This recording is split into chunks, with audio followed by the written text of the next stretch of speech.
Chips. Hello everyone, it's Wagner from Chip Studios. We're back today with another tutorial for our Halloween series, and this one is actually gonna be almost the last one, in which we'll focus on the camera animation and movement. I got a lot of things to cover on this one, so let's get started.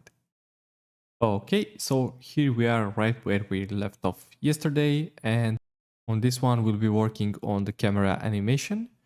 So let us have a look at what we currently have in terms of animation.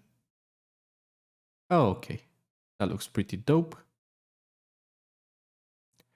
Now what I want to do is I want to block every collection besides the camera and lights. And even inside of this collection, I don't want everything to be selectable. I just want the camera, and we want to toggle again the camera to view that we used previously.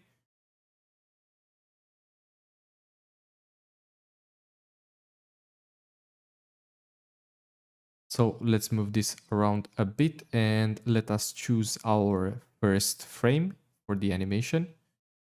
So I want something that's close to the house and we can see the wizard exiting the house and maybe a bit of the door animation. I really think I like this angle where we can see a bit of the pumpkin, a bit of the ritual site.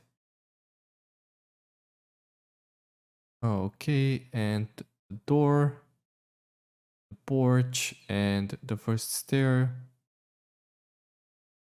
Okay, that's a nice angle. So let me just go to frame 1.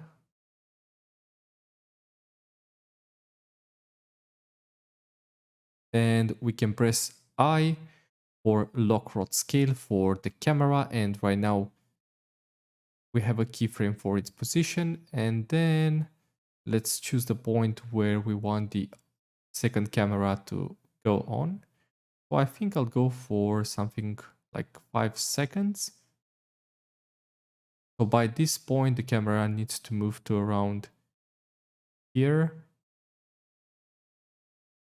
So we'll have a nice glide move for our camera and press I.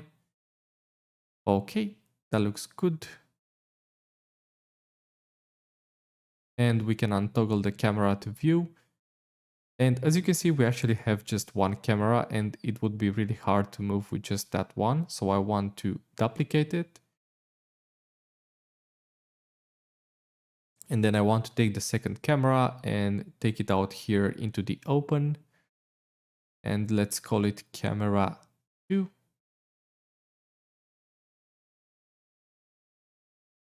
And if you try to press 0 right now to get into the camera, you can't actually get into the second one since Blender just recognizes one camera to be the main one at the same time. But there is a trick. What you can do is to actually change from one camera to the other.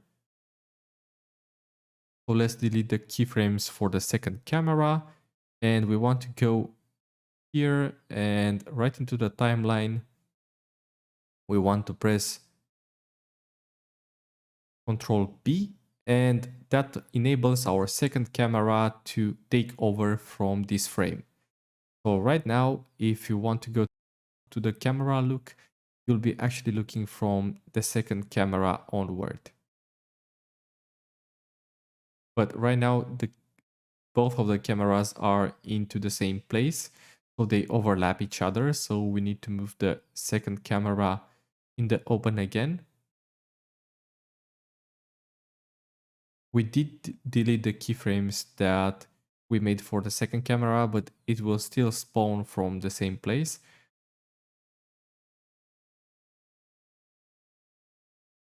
So let's go back and select the second camera and top view, drag it out into the open. And if you try to look again right now through the cameras, yep, now we can see through the second one. Let's activate the camera to view and place it where we want it to be. So I think I'll choose this angle. Let me just first go and make the camera as big as I want it to be, since this is the resolution that I'm using on my monitor. So we got a 2K, and let's toggle again camera to view, and I want to go back here, and this would be the first point in time where camera 2 appears.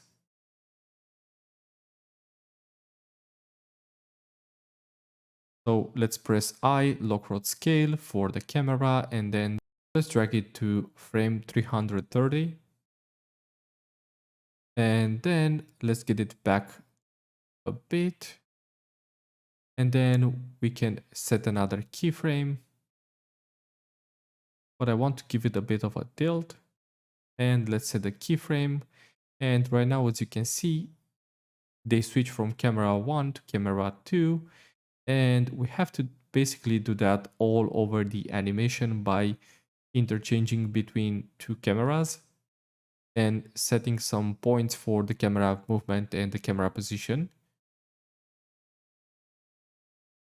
So right now I press Ctrl B for the first camera, and we have to move that and see where our third shot would go. We could either go for a close-up of the wizard, or I think I'll go for a close-up of the graveyard, since I really like this area and we worked quite a bit on it. So let's set it around here. Okay. And let's put up here a keyframe and then move it in time. So let's say, how many seconds should we have for this angle? How many seconds should we have for this shot? Let's say 580. And then let's move the camera up and to the left.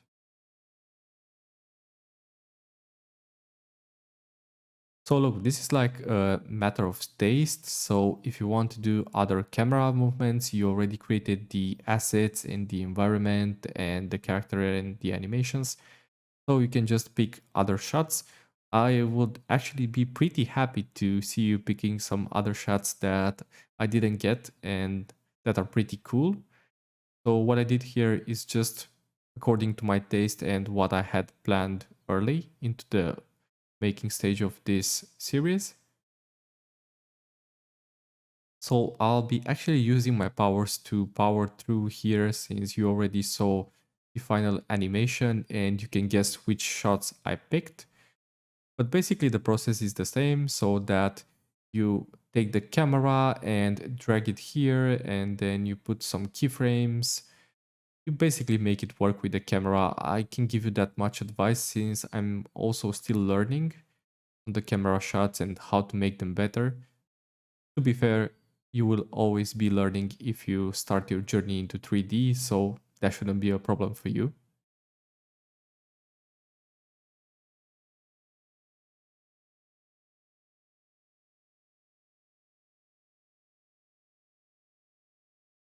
Okay, so about this shot, I actually wanted this one to be a bit more special, because my main idea was that after the wizard casts his spell and everything starts going crazy, then you would actually have to jump from a third camera viewer, so you are like the cameraman or the character from outside. So I want to immerse you more into the story, and I want you to go into a first camera view.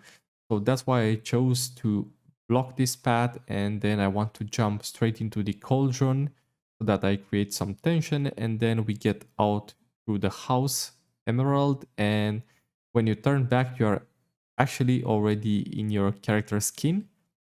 And sure, after that we have some more crane shots with our camera, but by the end, as you can see, I created some really personal shots when you become the character itself that moves behind the wizard, and then everything crazy starts happening.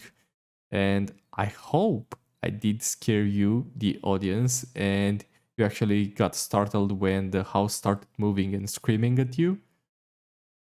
So that was the main idea of the story.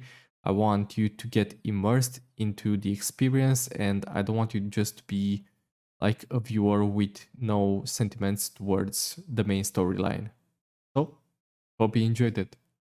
So this part is actually a good detail that I wanted to place in for more immersion, as I said earlier. So before the house gets going and starts screaming at you, I wanted the character to blink, and I could have done that in some editing software like After Effects or DaVinci Resolve, but I actually wanted to make it in Blender so that I can show you guys a really easy way to do that.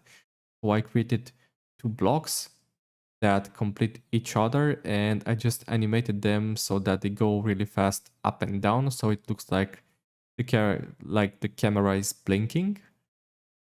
So I hope you like this effect also.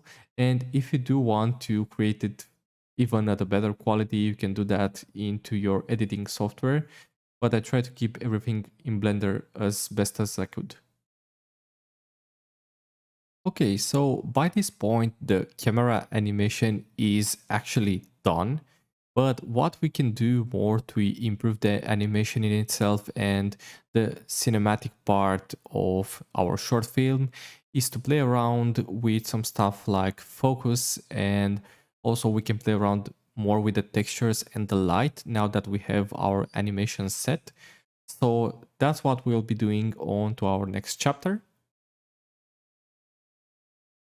All right, so that is it for today. Don't worry, we are almost there. We just have some more things to cover on to the next tutorial, but that one would be a short one since we are wrapping things up. So if you enjoyed it, please like, share, subscribe, and I'll see you on the last one. Bye.